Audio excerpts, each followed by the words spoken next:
Sean todos bienvenidos a una nueva palabra de consuelo, la cual se encuentra en Hebreos capítulo 13, versículo 10.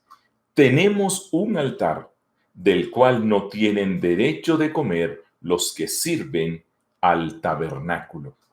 La Biblia nos dice de Isaac, allá en Génesis 26, 25, y edificó allí un altar e invocó el nombre de Jehová y plantó allí su tienda. Aquí se nos da de una forma hermosa otro aspecto de Cristo siendo tipificado por el altar. Aquí altar es el lugar de la oración. Bueno, porque es solo en el nombre de Cristo, el antitipo, el cumplimiento del altar, que podemos presentar nuestras peticiones aceptablemente ante Dios.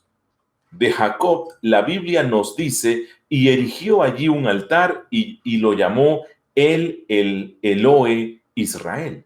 Génesis 33, 20. Y esto lo hizo inmediatamente después de haber sido librado por Dios de Esaú y sus 400 hombres, dando a entender que es en Cristo y por Cristo que el creyente está eternamente seguro. Y de Moisés leemos que la Biblia dice, Moisés edificó un altar y llamó su nombre Jehová Nisi, Éxodo 17, 15. Y esto fue después de la victoria de Israel sobre los amalecitas, lo cual denota que es solo por Cristo que los creyentes pueden vencer a sus enemigos espirituales. Y la palabra nos dice que Moisés escribió todas las palabras de Jehová y levantándose de mañana edificó un altar al pie del monte y 12 columnas según las 12 tribus de Israel. Éxodo capítulo 24, verso 4. Así que solo por Cristo la ley puede ser honrada y magnificada. Pero por sobre todo, debemos concentrarnos en el altar de bronce del tabernáculo. En Éxodo capítulo 27, versos 1 al 9, encontramos una descripción de este altar, aunque se deben tener en cuenta otros pasajes.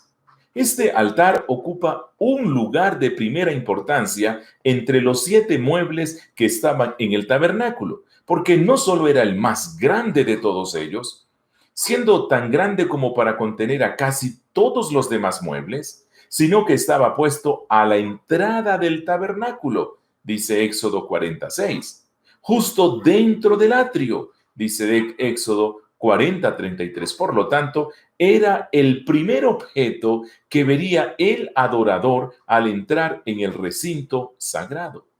Estaba hecho de madera, pero cubierto de bronce, para que pudiera resistir la acción del fuego que ardía constantemente sobre él, como nos deja ver Levítico 6:13. En este lugar, el pecador venía con su sacrificio tal y como Dios lo había ordenado, donde el inocente moría en lugar de los culpables. En este altar, el sumo sacerdote oficiaba en el gran día de la expiación, como está en Levítico 16.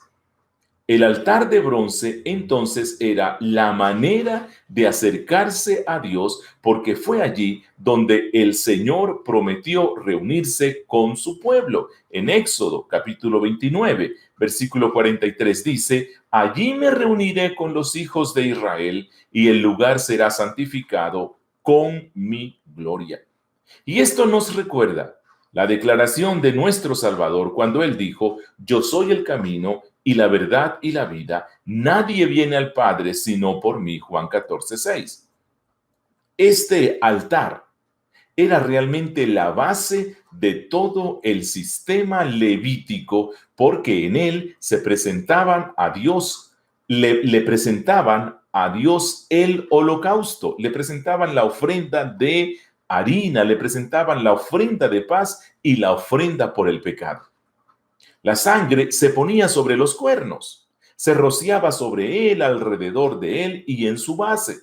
Era el principal enlace de conexión entre el pueblo y Jehová.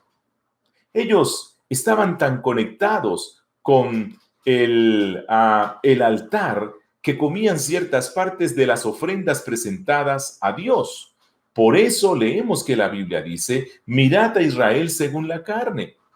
los que comen de los sacrificios no son partícipes del altar. Primera a Corintios 10:18.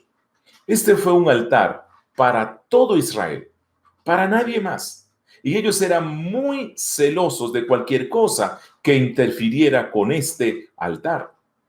Y un notable ejemplo de esto lo encontramos en Josué 22.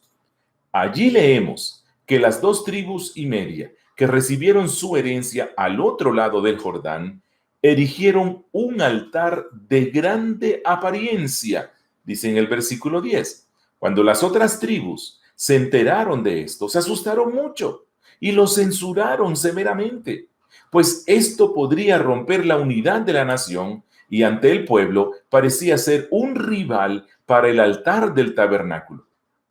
Ellos solo estuvieron satisfechos cuando la tribu de Rubén les aseguró que no habían construido este altar con el fin de ofrecer sacrificios en él, sino para testimonio.